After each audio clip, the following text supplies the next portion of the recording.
Good evening, everyone. Welcome to Politics in the Pub again, and it's fantastic to have you all here.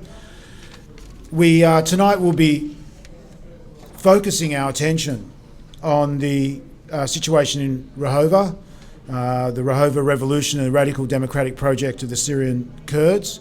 I begin with an apology from our two listed speakers, who for one reason or another, not dissimilar reasons, are unable to be here tonight. But we're very fortunate that at the last minute, and very last minute, Jan was able to got in contact with Tony Iltis, who will be speaking tonight. I'll introduce him more fully in a moment. And for better or worse, and I'll let you judge that at the end of the evening, I'm the other speaker tonight. And I'll introduce myself in a moment as well. Before I do, I would like to acknowledge the original owners of the land, the Cadigal people. I'd also like to pay my respects to elders past and present and thank them for the generosity that they have shown us. I mean, we understand the context of that, of course, but also the tradition of knowledge and sharing which that we continue tonight as well in that tradition. Let me introduce our first speaker. Well, actually, we're going to do something unconventional tonight, a little unconventional. I'm going to speak for about 5 minutes or so at the beginning to lay out a bit of a context in which we can understand the Rojava revolution.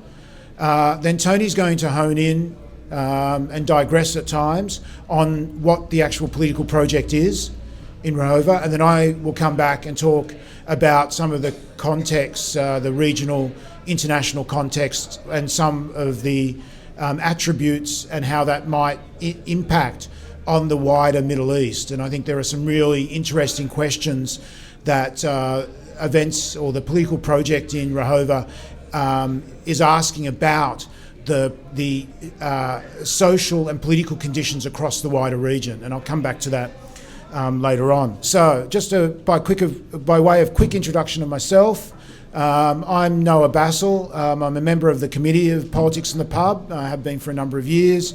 I'm a senior lecturer in politics and international relations, well, modern history, politics and international relations at Macquarie University.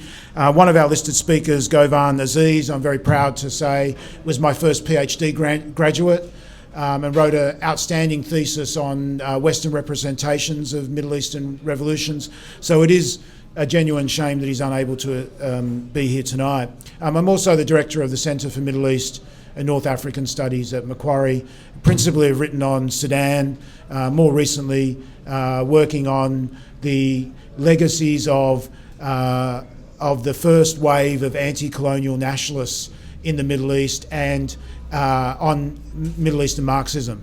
So, that's an interesting project which may actually intersect with a little bit of what we talk about tonight, because the philosophical foundations of the Rojava project are grounded in Marxist-Leninism and in the philosophy and political activism of Öcalan, and I think Tony's going to speak about that a little bit. Tony Iltis is a writer for the Green Left Weekly, a member of the Socialist Alliance with a long-term involvement in international solidarity activism. He's a founding member of Australians for Kurdistan in Melbourne in 2014, founded in Melbourne in 2014. He writes on a range of international and domestic political issues and has written extensively on the Kurdish struggle, and I've read a number of his articles, and certainly they're very informative and insightful, so when he gets to speak, I'm sure we'll find the same. And one of his major political influences or interests is in revolutionary social change, and that's certainly, I think, what we're seeing in Rojava. So let me just give a very brief background, I think, or some historical and context to Rojava, which is a region in northern Syria that borders Turkey. During the Ottoman period, in the 19th century Ottoman period, the Ottomans recognised this notion of Kurdish identity and granted an area which they loosely called Kurdistan. By the 1850s and 60s, there was a wide recognition that the Kurdish, of this Kurdish region and this sort of Kurdish political identity, ethnic and political identity. But by about the 1880s and 90s, as Turkish nationalism started to take hold, and as it started to react against other forms of nationalisms in the Middle East, especially Arab nationalism, the Ottomans retreated from that recognition of Kurdish identity, and by the turn of the century, by the turn of the 20th century, had basically written the Kurdish identity out of all the political and popular representations. So Kurds became mountain Arabs or mountain Turks in the literature. So there was a discriminatory attitude towards the Kurds in that late period, but that was really a period where the Ottoman state was starting to come under increasing pressure, both from European expansion but also from internal nationalist upheavals. And by World War I, as we know, the Young Turks, or by the end of the first decade of the 20th century, the Young Turks had started to really implement the Turkish nationalist program. And with World War I and the defeat of the Turks, and of course that word really, that defeat is contestable, as we here in Australia know, and the collapse of the Ottoman Empire and the emergence of modern Turkey, there was a further discriminatory project towards the Kurds.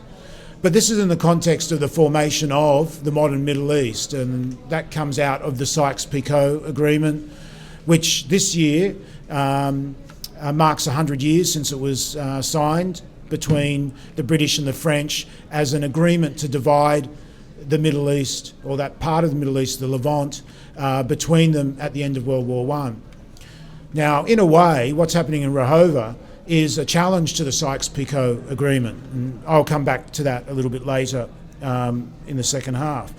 But with the formation of these new states, and they were heavily invested with national identity, and Turkey with Turkish identity, Syria and Iraq with Arab identity, Kurds found themselves increasingly marginalised and discriminated against. A number of very oppressive policies were implemented in Syria in the 20th century, including forced Arabisation, the removal of Kurds from the area and their replacement with Arabs to change the demographics of the region, and also a strict enforcement of a no Kurdish language policy in the region. So there was an effort by the modern Syrian state from the 1940s, and it came in waves. At times it was relaxed, and at other times it was enforced even more strongly, to try and eliminate Kurdish identity and Arabise the Kurdish people. So this is part of that context in which we have to understand the Kurdish political project today. In 2011, when the uprising occurred, Assad saw an opportunity to ally the Kurds to his very tenuous hold on power, and he withdrew troops, the military troops, the Syrian army, from most parts of Rojava almost immediately. And one of the first policy changes he made, or one of the first announcements he made and then actually followed through with, and he didn't follow through with many, was to actually to return Syrian citizenship to Kurds.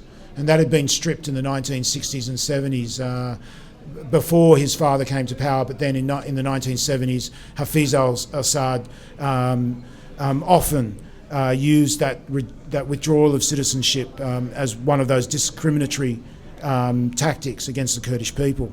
So Assad made an effort to bring the Kurds into the loose alliance that was holding his government together. And I think I won't go on with that anymore, but that gave, the importance of that point is it gave the Kurds and the people of Rojava an opportunity to set themselves, to actually set a political program, to actually remove themselves from the authoritarian state and rethink or reconfigure the way that they organise society and politics. And that's really the context in which we have to understand what happens in Rojava next, over the next 4 or 5 years, which I'll then pass on to Tony to actually speak about more authoritatively than I can.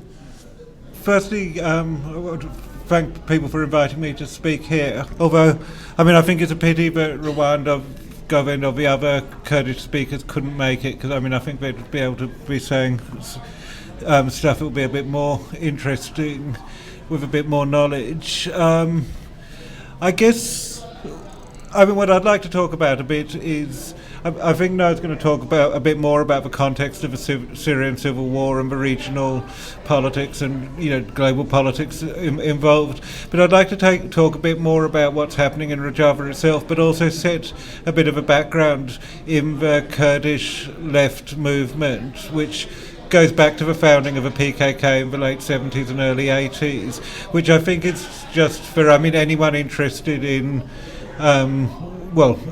trying to go beyond capitalism and making a better world. There's some really interesting lessons. It's really quite like nothing else. In some ways, it's like nothing else which has happened in history. Like, it's quite remarkable things going on there. And I think all the more remarkable that it's going on in a place which, it's sort of, this sort of amazing social experiment has emerged in a country which is torn aside by a really brutal, like, five-sided civil war with all regional powers and global powers all interfering and bombing and sponsoring proxies. So, an incredibly violent situation which has been happening there. But in amongst all of that horror, there's been something really remarkable happening, and so I guess in a way it is a real cause for optimism. I guess one of the things which is most remarkable about the ideology of the Kurdish left is that it's a movement which came out of national liberation struggle, like fighting for the Kurds' national rights, but it's a movement that's very much gone beyond nationalism, and this is very significant for a number of reasons. But I think in the context of Syria, but also in the context of Turkey, in the context of Iraq, it's in all the countries in the region, this sort of going beyond nationalism is really,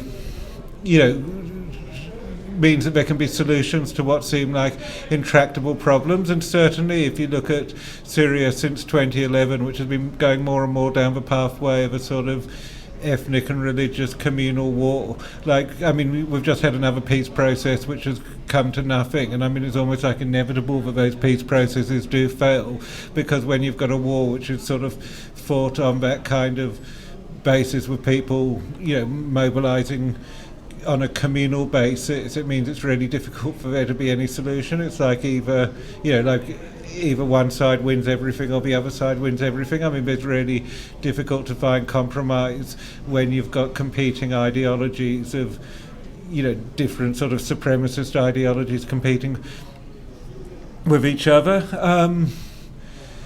Yes, you can't talk about revolution in Rojava without also talking about revolution in Kurdistan and Syria. Like, Rojava is part of Syria, it's also part of Kurdistan, and I think what we need to get our minds around is the fact that borders are artificial and imposed, and also are becoming, in a sense, more fluid. On the one side you've got ISIS, like they kind of don't recognise borders too much, and they're fighting across mainly Iraq and Syria. You've also got a whole lot of interference from different regional powers and international powers. So I guess the question is whether a solution is in having lots of different independent micro-states, or whether having a new form of organising society where different communities can actually coexist. Right, just to backtrack a bit of the history of, the PKK was established in the 1970s in Turkey, where there was a big left-wing upsurge happening at the time, and then out of it, like Abdullah Öcalan and some other Kurdish activists, they formed the Kurdistan Workers' Party, and it was left-wing national liberation was its sort of ideology, like fairly similar to other, left-wing national liberation movements that were, at that time in the 70s and 80s, there were a lot of those movements around. It initially was a party which saw itself as, representing people right across Kurdistan, although it was its activity has been predominantly concentrated in Bakur or North Kurdistan, which is a part of Kurdistan in Turkey. When Kurds talk about different regions of Kurdistan, I think, and I'll have to apologise for my pronunciation if there are any Kurdish speakers here, but Bakur means north, Bashur means south, and Bakur is what they refer to part of Kurdistan that's in the Turkish state, Bashur what's in Iraq, Rojava is what's in Iran, that means east, and Rojava means west, and that's what is in Syria. So that's what those terms mean. And like in the 80s and 90s, I think it was in 1984 the PKK went into armed struggle against what was then a military regime in Turkey. The war was brutal. The Turkish state very much used sort of scorched earth policies, and I think something like 60,000 people were killed or something. It's like in all these conflicts, no one ever really counts the dead, but there were a lot. But then there's also, I think this is something which happens in a lot of armed liberation struggles, that it doesn't matter how good the cause is, or it doesn't matter how much popular support a struggle starts off with. A purely military, or having too much emphasis on a purely sort of military strategy for changing society has problems, because not just that wars are pretty awful things, and even if people might initially support a struggle, after a while people will just want peace, but also social being determines consciousness, and if you are organised for fighting a war, then you are an army, and armies tend to often, there's a real danger, I think, in any armed struggle of those sort of military forces sort of degenerating and becoming, more just like, just become another sort of competing armed force. And these were certainly things which I think were worrying some of the leaders of the Kurdish movements by the late 90s. And certainly Öcalan himself had expressed some concerns about that before he was kidnapped by the CIA in 1999 and locked up. And then he's been while in jail, he's written some amazing stuff, like completely sort of rethinking the sort of strategies of the Kurdish movement, but then going beyond that and rethinking revolutionary politics in a more general way, and coming out with some pretty interesting and amazing. One of the big things was this idea of going beyond nations, and then counter to that is this whole idea of democratic confederalism, or sometimes referred to as democratic autonomy, which is where you basically put sovereignty right at the local level, so it's local communities who are organised democratically in a participatory way. In a way it's sort of like the Paris Commune model, but kind of writ large. So every community is self-governing, then each community will elect delegates to have, groups like running a neighbourhood or, a bit of a city, and then they'll elect people to groups running the whole city and so on. But so its power comes from the bottom, not the top. And that also means, when that's combined with two of the other principles of this model, one is complete self-determination and equality between all different ethnic, national, linguistic groups, and the other is total religious tolerance, so it doesn't matter what your religious beliefs are. Then that actually provides a model for, rather than, countries being torn apart because they speak different languages in different regions or with different religious communities or whatever, it actually provides a model for everyone, being able to sort of coexist and having much more dynamic sort of society. And this is something you very much see in Rojava, like you see street signs that are often in 3 or 4 languages. They'll be not just in Kurdish and Arabic, but in Syrian, sometimes Armenian, sometimes Turkish, sometimes Chechen. So even a really small linguistic community, they can have education in their own languages and lots of multilingualism and that sort of thing. So this is quite it's quite different to the other, I mean, in both Iraq and Syria, where, in Iraq it was very much created by the Americans occupying, but where you've got this sort of religious civil war where everything is to do with community identity. You're either in this community or that community, and if you haven't decided which, it's kind of dangerous not to decide. So, I mean, it's like a model to sort of, as an alternative to that kind of model where people will support one militia because there might be, psycho killers, but at least they're our psycho killers, not their psycho killers. And I mean, that's been very much what's happened in Iraq, and certainly it's been very much what's happened in Syria since 2011. So one result of the PKK adopting this policy is it then split up into different parties. So the PKK exists in Turkey, but then they set up in 2003 the Democratic Union Party, or PYD, in Syria, and then there's another one called the PJAK, I think it's a Kurdistan Free Life Party in Rojava, or Iranian Kurdistan, and there's another one in Iraq as well. So this is what happened about 10 years before the Syrian civil war happened. And then there was in Kamlishlo, there was an uprising in 2004 which actually started over a riot over a football game. But after that, the PYD started, doing a lot of grassroots work, and so when the whole stuff happened in 2011 and Syria basically blew up, the PYD already had a certain amount of support in Syrian Kurdistan.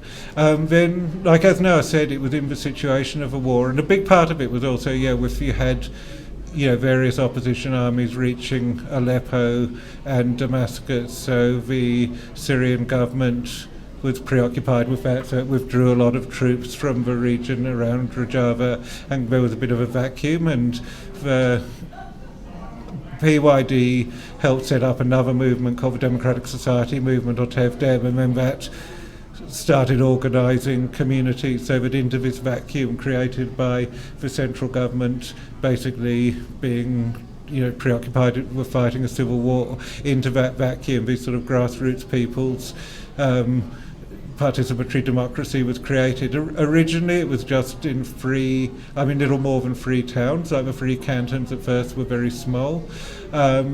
Something else which has happened since then is that the armed self-defense groups of the Kurdish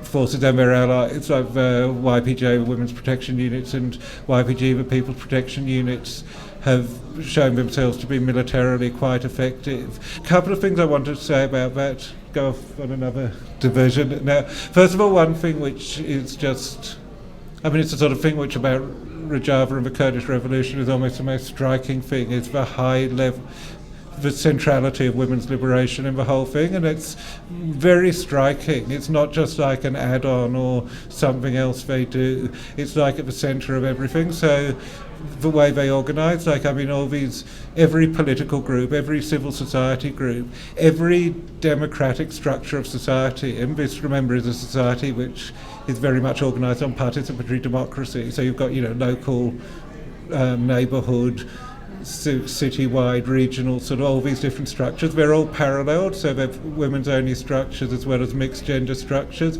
And then in the mixed gender structures, they're quotas, so 40%, it has to be at least 40% of each gender, so that, so that the mixed structures, aren't totally male dominated, they're genuinely mixed. And then there are also women-only structures running parallel to that, and that's also why in the military forces you've got the YPG and the YPJ, and then in Bakur in Turkish Kurdistan you've got the military forces attached to the PKK, you've got the HPG as the People's Defence Force, and then you also got the YJA, which is the Free Women's Unit.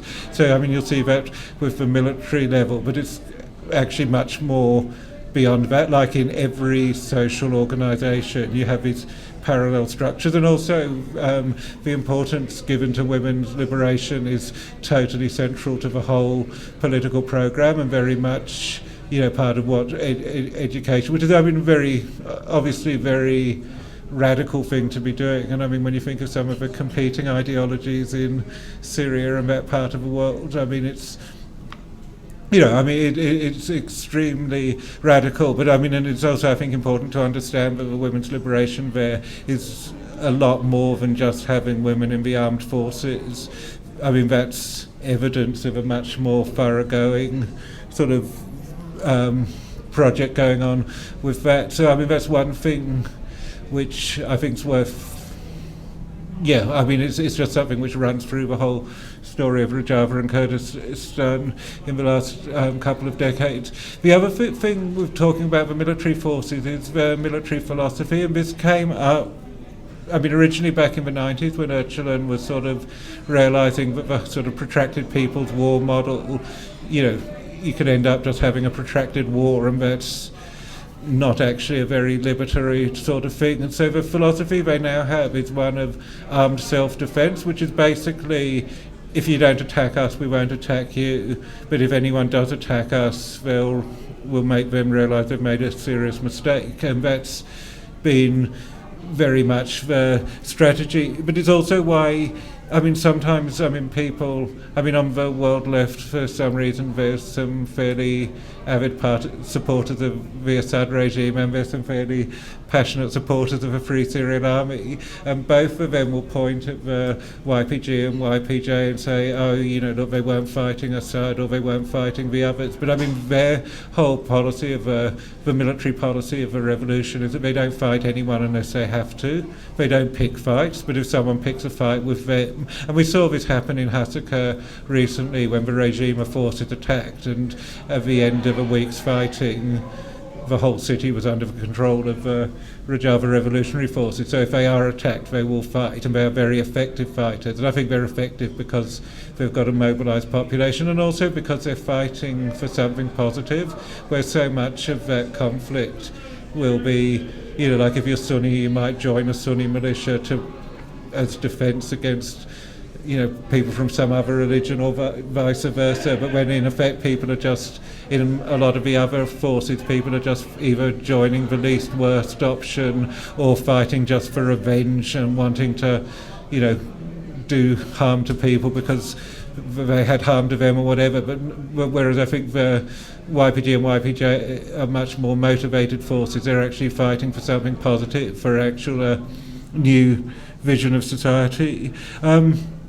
So to say a bit more about what that vision is, firstly, like I said, it's ethnic and religious inclusivity, gender equality, and grassroots democracy. I mean, I guess those are the three main things. Along with that goes an economic model which is based on basically it's eco-socialist, like it's both putting human need against corporate models, and it's also very much based on having to be sustainable. And I mean, and given that that's a part of the world where climate change is very much being felt at the moment with extended droughts and things, I mean, they're quite clear. And they do not want a sort of development and rebuilding based on, like having lots of shopping malls and lots of capitalist development and high GDP, but also higher quality. They want development which is about actually developing society. In terms of the situation now, this is where it gets complicated, and maybe I think Noah's going to say a bit more about putting it in the conflict of the Syrian war. Well, one thing I guess I do want to mention, sorry, this is a bit scattergut and I'm just sort of throwing up some fairly random points, but one thing I do want to mention is the alliance which has existed between the Kurdish forces and their allies, and its tactical alliance with the US, because I think that's something which is a bit alarming to some progressive people in the West and also a bit confusing. But I mean, I think one thing to be aware with, and I think the leadership of the Kurdish struggle are very aware of this, is that, I mean, it very much is a short-term tactical alliance. You can't expect anything from the Americans. I mean, and certainly, the Kurdish movement's had its experience of fighting the Turkish state, which is a NATO member. I mean, they don't have any illusions in the Western powers.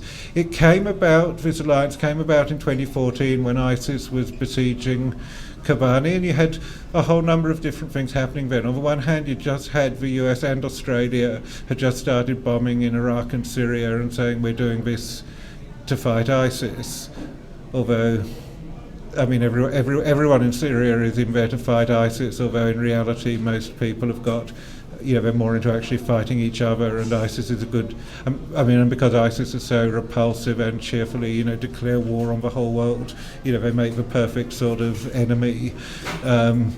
The perfect pretext to have a war is ISIS. There are not many other groups who advertise their own atrocities like that. So everyone's in there fighting ISIS, although that's a bit more of a pretext than a reality. The US initially seemed to be quite happy to just stand by and, I think, hoping that ISIS would have captured Kobani.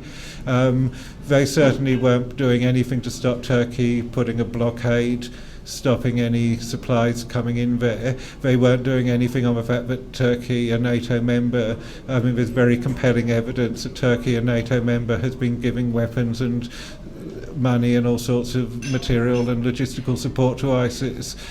And I think the original American plan was that the role the Kurds should play is, victims. Like that, if ISIS took Kobani, there would have been an incredible massacre.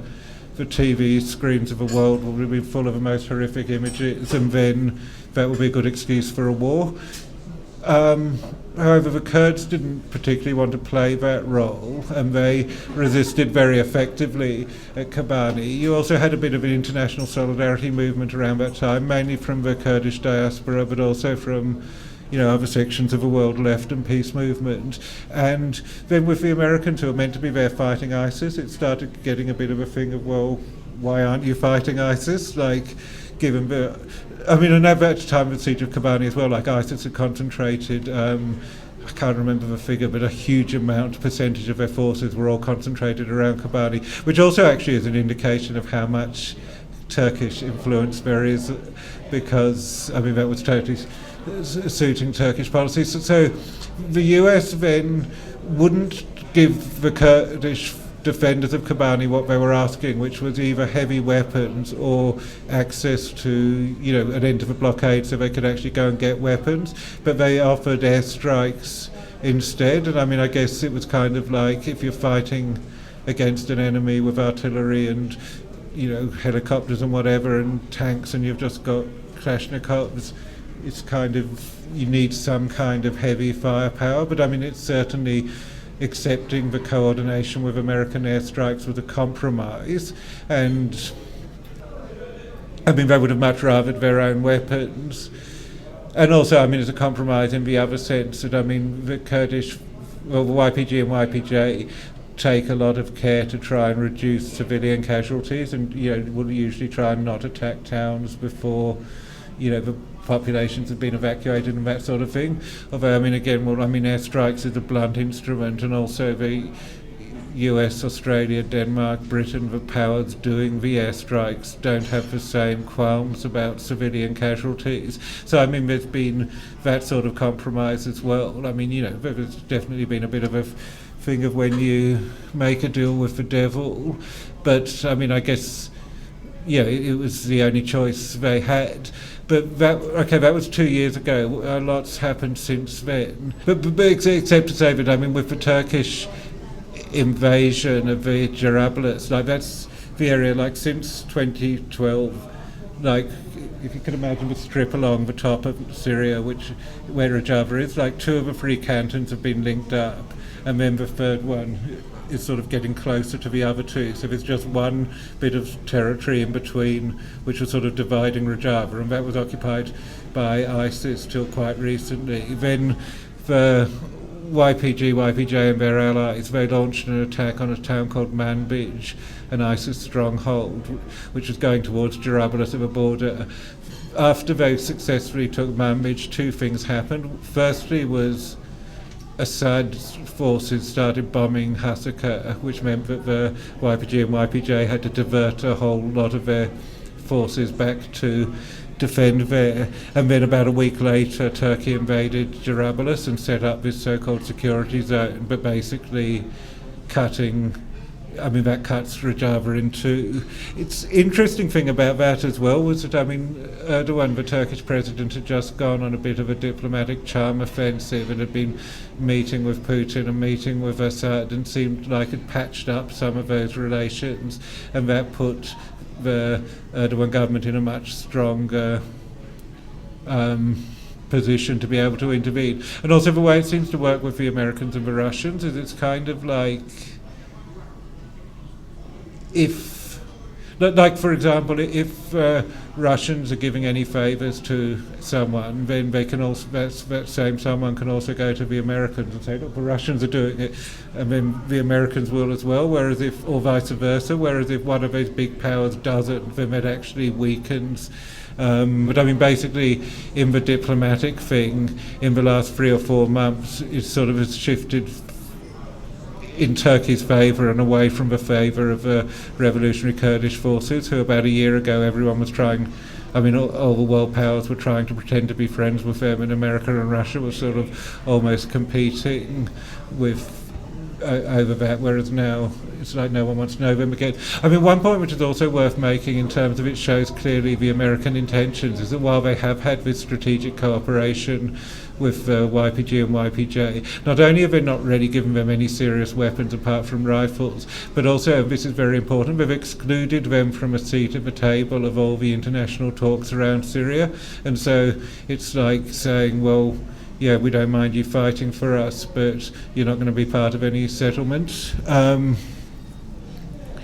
might wrap up there, but just, I guess the final point I'll make is that, the whole situation in Syria is just horrific, and I don't know if anyone here can bear to look at the latest news from Aleppo, and it also gets just confusing who's killing who, and everyone trying to outdo each other in terms of who does the worst atrocities and things. But I really do believe that the model which is developed in Rojava is, on the one hand, it's the only thing which actually offers a solution to that mess, because it is a model based on inclusivity rather than division. And secondly, I think if that revolution success, Syria will change from being, a country which the world looks at aghast at how horrific things are happening there, till it will actually be somewhere showing the world where we all should be going. Thanks.